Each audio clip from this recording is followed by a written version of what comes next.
What you are about to see is a real-life doing. The accounts have gone into great detail to give each side's version of this an exclusive one, we understand. One of the most talked about.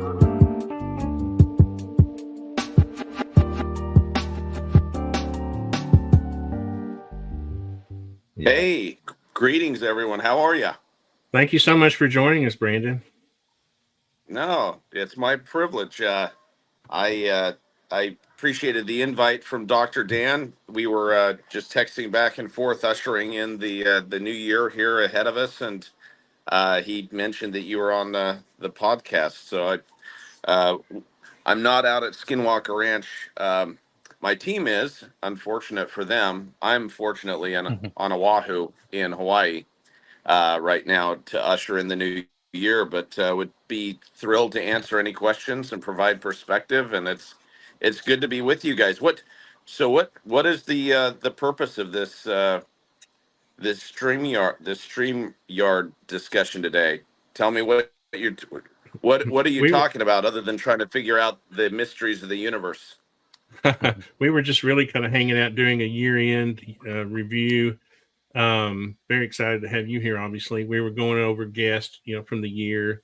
We really were just hanging out, having fun, talking about esoteric things like free will and that sort of thing. And I think it's very awesome that you were able to join us. I appreciate it. No, it's great topics.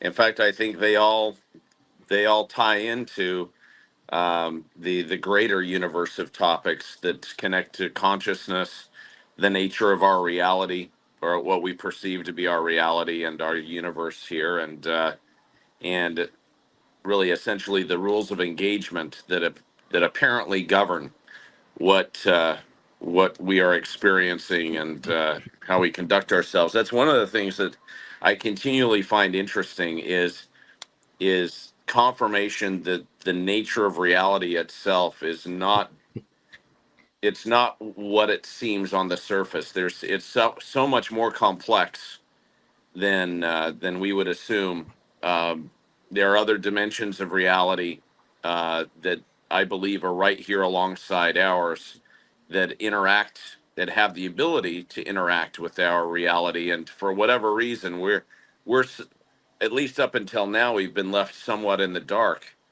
and I think it's an interesting time. I think we really find ourselves on the cusp of a new frontier, and I like to think that what I have had the privilege of funding over the last few years is true frontier science discovery at its best. That delves into these topics. It's not just UFOs or UAP. It's a whole host of phenomena that seem to be, in some respect, connected. So no, it's so good to be with you. So how many people are on this chat here? How many people have plugged in? Just us that you can see. I don't know if you can see the screen here, but I think Brandon, you're on your cell phone, but 4. Yeah, Artisan Tony, I see you. Hey. Dr. Dan, Angst Whisperer, Patrick Compton, Lucius. Okay, now I get to put a name with the faces here. Well, you're seeing me kind of unique because I don't have a suit or tie on. I don't have my cufflinks on. You're catching me a little bit casual. It's That's funny the way though. We like it. Yeah, my team, no bullshit, is actually out at the ranch. I think Eric Bard right now is he's doing some experiment, and I think Thomas Winterton and Caleb were actually doing something collaboratively this afternoon. I guess it's the evening where you're at now. I'm in Hawaii, where I just touched down 2 hours ago, or an hour and a half ago. It's about 5 p.m. So you're probably evening. You're probably 9, 10, 11 o'clock, depending on where you're at in the universe. Yep. Well, so Brandon, I'm curious. I got a question for you, if I may. Ask me anything, please. So it's been a few years now with Skinwalker Ranch. I'm kind of curious. initially, was it more just the thought or curiosity about sort of UFOs or flying saucers and stuff, and then I mean, there was some evidence for some other phenomena, but over this last few years, have you heard or seen enough or had sufficient data for you to suggest that there is this sort of interconnectedness or this phenomena is broader and goes beyond, you know, it could include dimensions and poltergeists, and like, where's your thinking right now? Sure. Well, good question. Without question, what we're observing is a diversity of agendas, origins, and natures associated with the what we call it in blanket terms in general the phenomenon. I don't know how they're related, but for whatever reason, we're seeing a lot of that converge on our property, and that's one of the reasons why we're quite fortunate to have a living laboratory, to have over 500 acres that has been secure for 27 years, going on 28 years, for the purpose of studying, phenomena related to these topics. Yeah, just when you think it's just UAP, it's unidentified aerial phenomena in the sky or electromagnetic anomalies, something happens that seems to fall within the realm of ghosts or poltergeists. One of the things that was quite surprising this last year that was captured, it was actually observed initially on the live feed with our insiders at like 1:40 a.m. Back in February. And it was like 0 degrees outside. It was freezing cold. There was no one. This was a camera fixed in the old homestead area. There was a really heavy door that had been standing ajar, several inches ajar for a long time. In fact, no one had really touched it or really moved it. It had kind of been rusted in that position to a degree, and there was a lot of loose debris, leaves, and just other material just on the floor. And of course, all the windows are shattered, and the roof is open, so you could see a pile of snow had accumulated on the floor in the middle of this room in Homestead 2. And at 1:40 a.m., one of the things that was interesting, a number of people, I think there were a couple of dozen people that were watching the live feed for whatever reason that night, and observed the door completely slamming shut right there on camera with audio. And nothing, there's nothing outside. I mean, it was 0 degrees out in the middle of nowhere, and there was no wind. There was absolutely nothing environmentally that at least we could identify that would cause it. Everything was still. There was no air, and I think it's important to note it's not a pressurized space. It's impossible to pressurize this space because all the windows are shattered and it's open to the elements.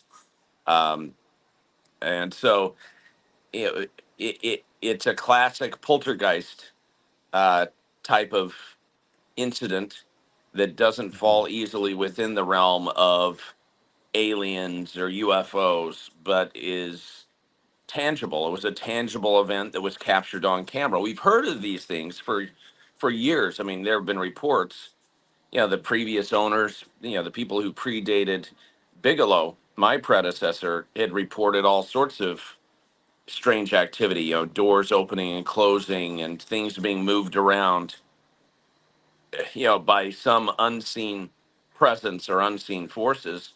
But we hadn't seen a lot of documented evidence of that over the tenure of our last 7.5 years or so. But that event was in particular this year, in 2023, was one of the best documented events because we not only had all the cameras positioned, we have cameras inside the homestead 2, cameras outside, but we also are monitoring the environment. Everything from seismic sensors that verified there was no seismic activity whatsoever, to all of the environmental sensors, even infrasonic sensors that are on the property, that give us an unmatched perspective that no one has really ever deployed on a property or project like this. So That's a really long-winded answer to your question. But that's phenomenal to hear. Is it public? Is that a video that we can see? Uh-huh. Yeah, it's on our website. It's on our skinwalker-ranch.com website. Nice. I'm not sure if it's public or whether it's in the insider portal, but it's definitely been public.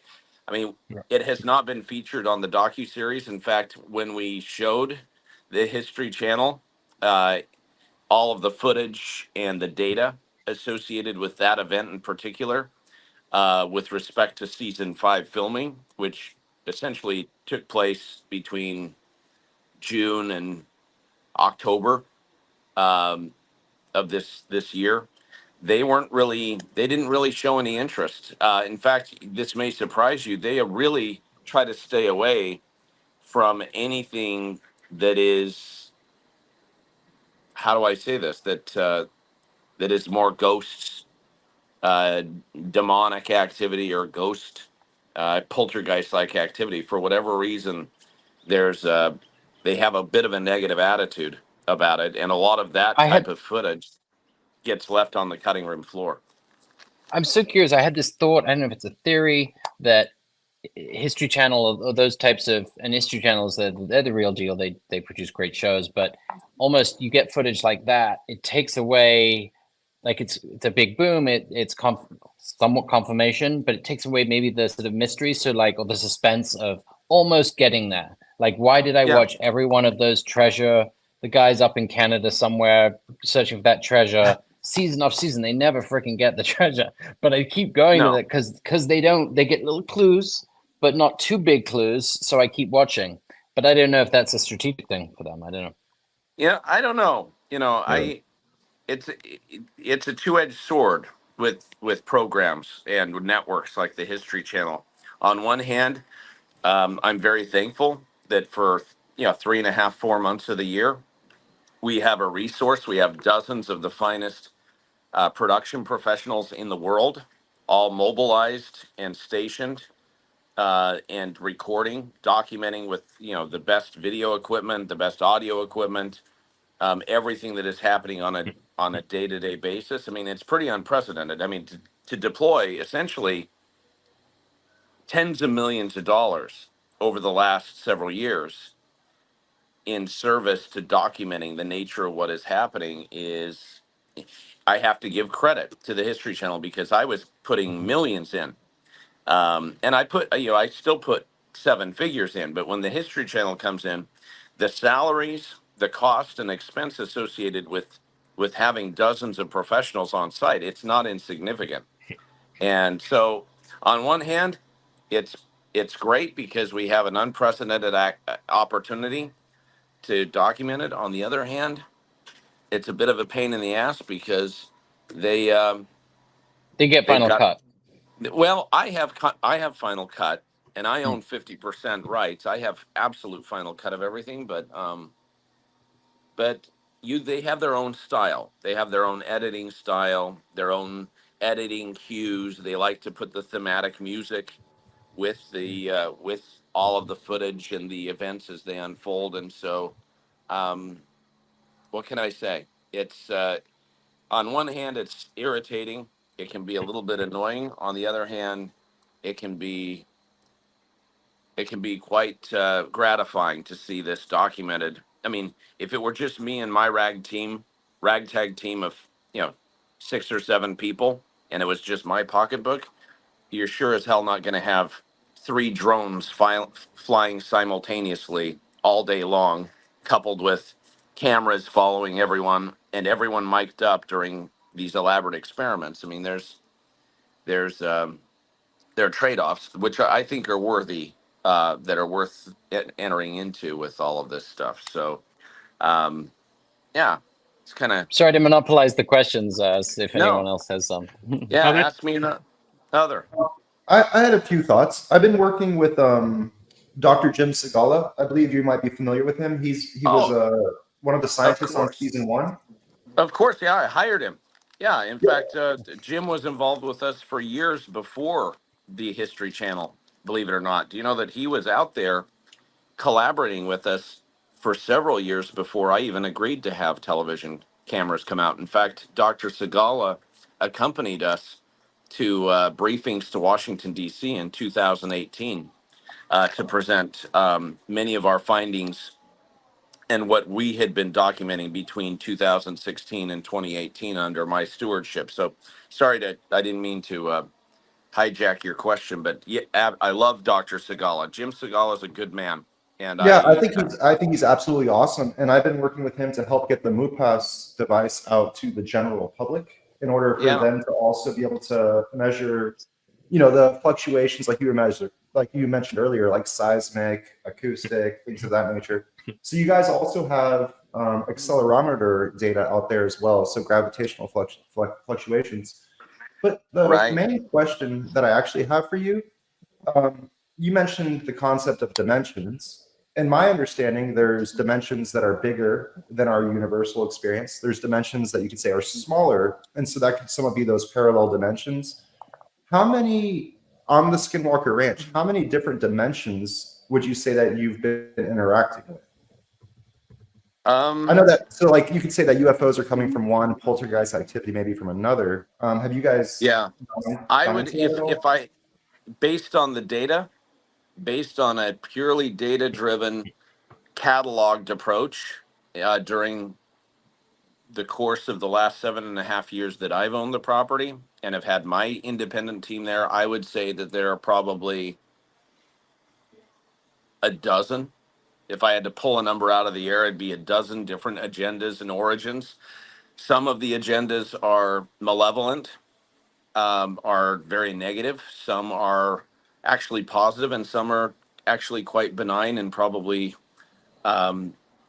dispassionate about what is happening. I think we're in a living laboratory of sorts, and I think the origins associated, I think, are, you know, I was asked by Newsweek years ago. They did an interview with me, and they said, Brandon Fugal, you know, you're putting millions of dollars into this out of your own pocket. Do you believe that it's aliens, that it's beings from other worlds, or is it interdimensional or multidimensional phenomena, or is it angels and demons, or more spiritual, or even consciousness related? And I answered them stating it's D, all the above. Based on the data and what we are documenting, I believe that we're seeing a diversity, and I think we're seeing interaction that is likely coming from all of those points of origin to a degree. Um, that, I guess that leads into my next question. Well, actually, I think Artisan was going to ask you if you wanted to refresh your camera, maybe. Oh yeah, in fact, what I'm doing is I'm sending a clip to Dr. Dan. Dan, do you want to? Okay. I'm emailing you right now, so you Okay. can actually share with these guys, because I'm going to That's probably awesome. have to log off here in a minute. That's amazing. But- Thank you. Before you do, let's- Brandon, can I ask you a question? yeah, you bet. Hang on one second, Dan. Okay. Okay. Text me your email address, and I'll email this Yep. to you, and then you can after I get off, you can share with these guys the clip, the Sounds good. the raw data, the raw footage, audio, Awesome. video footage that I was referencing earlier in the discussion. Before you go, Brandon, I just want to say I think the work that you're doing is extremely valuable to the future of humanity, ultimately, as far as our understanding of space, time, what it is to be human. So, you know, hats off to you, quite literally. Hats off to you. Thank you Great so work. much. Yeah. Well, I consider it a great privilege, and you probably heard me if you follow my work. I really believe that I'm the steward, not the owner. I believe that for whatever reason, I'm fortunate to be trusted with this opportunity right now, and I frankly don't want to screw it up, you guys. I want to do a good job with what I've been entrusted with, and so I'm sending. So I'm going to send. I'll come back on the video here. I just want to send this to Dan, so you can have this after I sign off, and you're welcome to obsess over it as much as you wish. It's just the raw footage from Eric. It's what was sent to me. In fact, I had to pull it out of my email because the last person who reviewed it a month and a half ago was Trent Reznor, who I sent it to. I wanted to get his take on the audio and the entire clip. So my questions, Brandon, and I appreciate you joining us for a limited time. I hope I can get you back sometime to talk about. Yeah, I love more talking about people's core beliefs and sort of the esoteric side of things. Not really esoteric, but just people, what makes people tick. And yeah, so I kind of hope sometime you can come back and we can talk about. I'm interested. I was brought up in the Baptist church, as a sort of a conservative Christian. And I know you're yeah. a Mormon.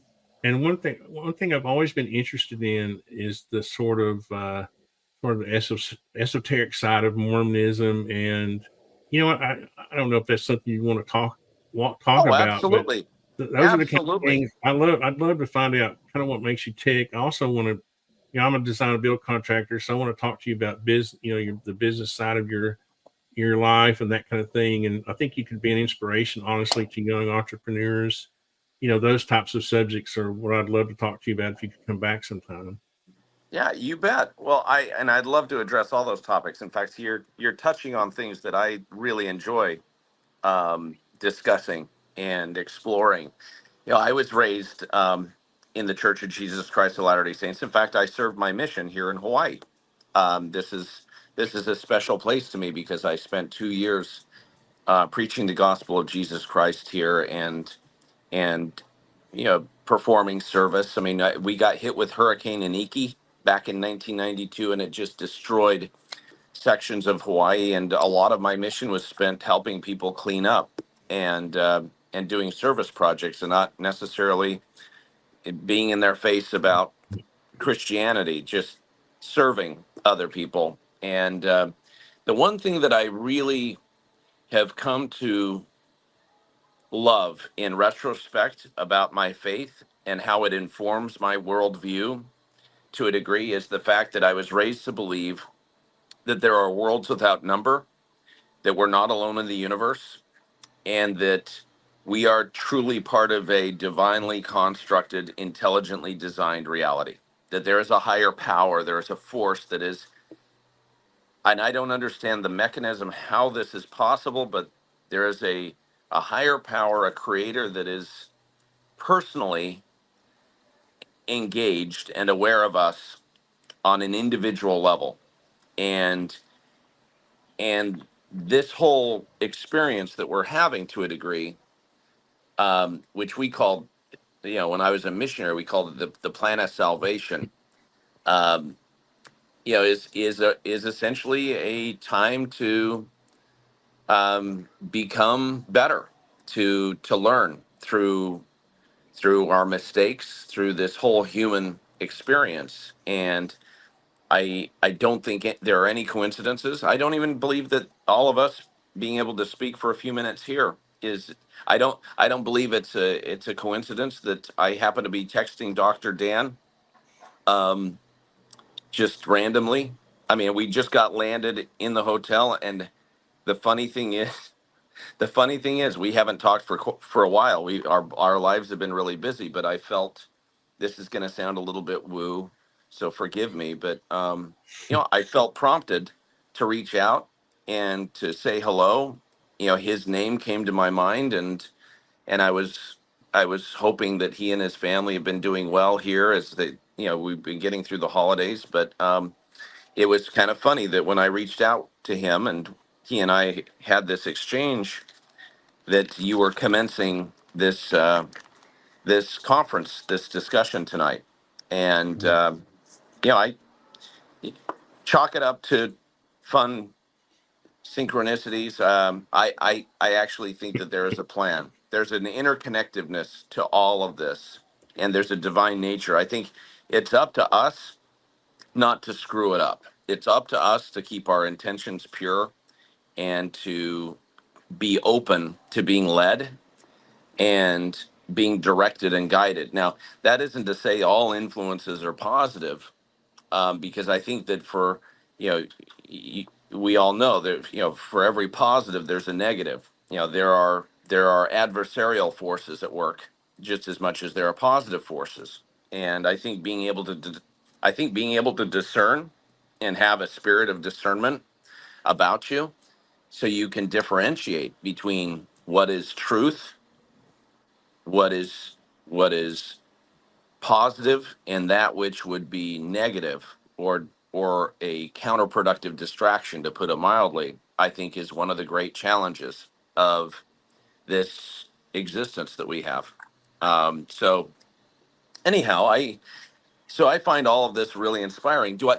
I don't believe that there's any one particular path to enlightenment. I think there are many. I think there are many different journeys that people can take in order to find their compass, to find their path. But I do think that there appears to be, in a very real sense, an intelligently designed divine force that is in charge of what is governing this. I don't know what this is, this experiment, this reality that we are all interacting in. And I think it's pretty darn exciting, to be honest. To a lot of people, it's terrifying. There are a lot of people out there who would rather just be plugged back into the matrix, and they'd rather believe that there's nothing to it, and they don't really want to be shown anything behind the curtain. They don't want to, they're not ready. And that's okay. It's okay some people can't handle it and they're not ready. There are a lot of people, we present data. If any of you have been following our series, we just finished our season 4, and oh my gosh, I've been waiting for a good, healthy debunking of the transmedium UAP, and it has been crickets. The silence from the skeptics, from the critical community, has been deafening. And I'm like, bring it on, bitches. Show You me. haven't heard from Mick. And I have yet. No one has a good conventional explanation for what we have documented, other than the obvious explanation, which is there are things that we are documenting and that we are interacting with that have command over the environment, that are operating utilizing physics, advanced physics, that are beyond our current understanding. Sorry to yeah. So, anyways, I don't know if hopefully some of that is helpful. No, we were perspective. we were just talking about something you said kind of touched me earlier about you said you didn't want to get into the woo, but we were just talking about free will and how we were talking about this sort of intellectual firewall that there was the whole gambit we were talking about just before you came, and what you said tied specifically into it, and it's awesome. Personally, I think somehow we're connected through the fabric of space. We were talking about that too. We really are. That's the strange thing. Yeah. Well, that leads into the question. I call it free agency.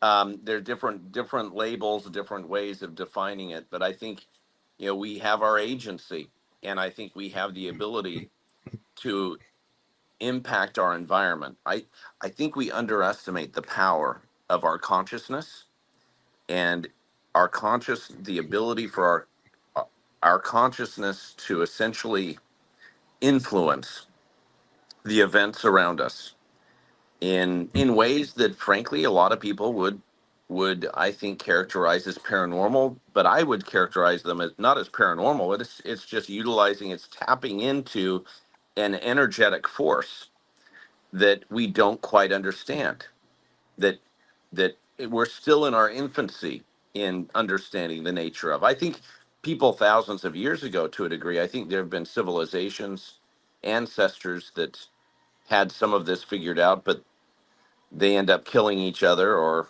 who knows what happens, and that ends up suppressing a lot of it, unfortunately. I think it's the people who are the most influential have tapped into this sort of knowing, right? I think the most influential people, even like you said, the good and the bad throughout history, have sort of understood this and have tapped into the knowledge of the connection that we have through consciousness. That is woo, but I kind of feel, I think we all have this intuition. Do you know what? It's true. And I think truth is truth. I think those things that we can't easily categorize or understand, the fact that we don't quite understand the mechanism or the physics behind them doesn't mean that they're any less real. It just means that we're trying to figure that out, and that's why so much of what I'm doing, as much as I try to keep a very open-minded approach and I try to invite a diversity of different subject matter experts and people to the table, I try to always stay grounded in a data-driven approach. You probably heard this stated by me and Eric Bard and others associated with my endeavor. We work to not be influenced by an inherited narrative, but by the data. We try to be data-driven, even if it's these topics that people would refer to as woo or paranormal. I actually think that I, yeah, that's one thing. When I engaged with the History Channel years ago, reluctantly, that's one of the things I told them is I said, look, I want this has to be grounded in fact, in absolute truth. I'd had enough of seeing ghost hunter shows with a bunch of guys with night vision goggles tripping over their dicks in the dark, and I didn't want anything to do with it. Uh, I wanted to bring something. I wanted to use our resources to bring a sense of discipline and scientific rigor to topics that frankly have been compromised. People compromise. I think there's a lot of truth out there, but it gets overly sensationalized. I think there's a temptation on so many people's part to take creative liberties, I guess to put it mildly, in some of these topics. And we see it in, you see it on UFO Twitter. People go ahead and they post things that they really haven't vetted yet fully, that are, and it's very embarrassing because, Or you they've know, hoaxed, and they've hoaxed for 100,000 views. And that's their yeah, agenda. and there's some really, and there are a lot of bad actors. The problem is there's so many bad actors, and being able to, you've got to be able to sift through all of it and be able to separate the signal from the noise, if But you you will. can't. But you Yeah, and ultimately can't. it's so tough. Well, hey, let me take any other question. I better Patrick, do you sign have a off quick here. question? You bet. Fire away. Patrick hasn't had a chance. Well, all right. So it's a quick thing I thought of earlier when you're talking about the dimensions and how we can have interactions between crossing dimensions, and perhaps that could be like bubble universes or however you want to extend that to the 12 categories you gave. So could you perhaps distinguish between paranormal activities and interdimensional crossover by the following example? Say you have like a signpost and then the signpost is just glitched out. Like, why don't we see glitches? And I haven't followed a lot of your work or a lot of the paranormal. Maybe that we have seen these things, but you see what I'm saying? Like, you would think that the door swinging open or like snow, like a collection of snow in a room would be something that a spirit or something that has a conception of these material boundaries and these objects would know to interact with them like that. But when it comes to dimensions crossing over, you would expect like random, like the door would be broken in it or like just split or something weird. You know? Yeah, I actually think we do see glitches. I think that we often actually do observe things out of the corner of our eyes or just beyond our perception or even on camera that we can't readily explain. For example, we on a daily basis, especially when we are conducting aggressive experiments and we have our whole crew of dozens of professionals, it is a daily occurrence to see rapid, unexplained battery drainage. It is Uh, a regular occurrence to witness hard drives deleted, flash drives manipulated, drones literally fall out of the air or completely lose their bearing. right. That Um, sounds like solar flare interference. yeah, and Or I like, think one of our greatest discoveries, and this ties, believe it or not, this ties into exactly what you're asking, what you're talking about. One of the what I believe to be constitute one of the most significant insights rendered by our investigation that often gets dismissed or marginalized is the fact that we've been able to identify an electromagnetic fingerprint that attends many of the events and the activity that occurs. Um, that's sweet. and it's electromagnetic It's you see electromagnetic anomalies that occur, that essentially leave a fingerprint or a residue associated with the phenomena. Think of it like the exhaust from a Porsche or a Ferrari that comes through. If I was to drive my Ferrari through the ranch, down the base of the mesa, on the dirt road, there would be an exhaust. If you had the right equipment there, you would, even if I had stealth technology that was masking the identity, that was completely rendering us invisible to the naked eye, there would be a residue. If you had the right equipment, you could pick up the exhaust coming from that vehicle. And I think in the same respect, one thing we have observed now, I mean, it's not just hundreds of times, it's probably now collectively over the last 7.5 years, probably about 1,000 times, give or take, we've been able to document electromagnetic anomalies that seem to attend UAP activity, um,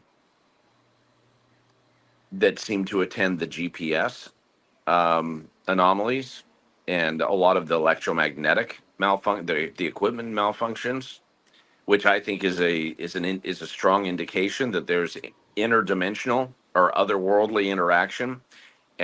Dr. Taylor likes to speculate that there's a portal or wormhole, or portals plural, in our particular area that allow for transit, passage between either dimensions or worlds, and that the gravitational anomalies and the electromagnetic anomalies that have been repeatedly documented. These are not just anecdotal. It's not people just reporting that they saw this. We actually have the hard data,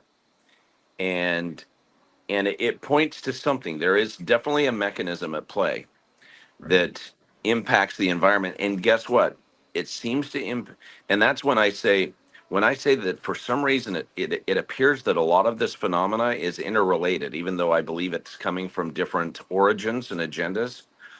The rules of engagement, or the laws of physics governing these things, seem to be common threads, or at least a common residue or fingerprint that seems to be um, d- documented in their wake. So, Dan, did you get the email from me?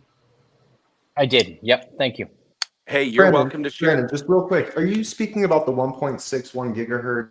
That's one of a dozen different things. You bet. Okay. But even, do you guys remember that during our first season,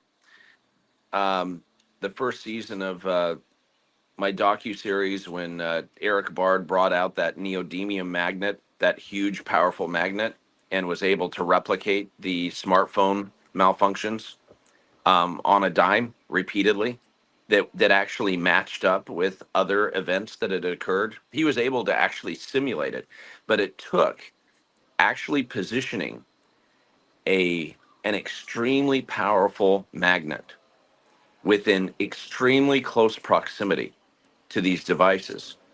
I mean, this is harmful. I mean, if you're exposed to this for an extended period of time, or if you're not careful, it can actually really create um, acute medical episodes. And so, yeah, that's the 1.6 gigahertz is one. I'd say the GPS anomalies, the electromagnetic interference, even the spectrum analyzer readings that are erratic, where we see the noise floor Yeah. that is unquestionably and indescribably elevated in the middle of nowhere without any source, or at least any known conventional source that you can point to. So, anyways, I better get out of here. I'm in trouble, you guys. But Thank Thanks, you, Brandon. Brandon. Yeah, I hope hey, you'll be able to come back sometime when we can yeah, talk we'll about join those again. things. Just want And to let you know, we're brothers. We're in this together. We're all fellow explorers. I really do believe that the only way that we're going to get to the bottom of the truth and really enter this new frontier of understanding for mankind is I think through a cooperative, collaborative approach. And so I love the fact that you guys are all you're asking the important questions, and you're delving into these topics in a really, really responsible way. So appreciate you so much. We'll be in touch. See you online, and I'll let Dan share with you what I was referencing earlier as a little call it a New Year's Eve treat. So Thank you, Brandon. we'll talk Have a great later. night. Thank you so much. Thank you. Take Yep.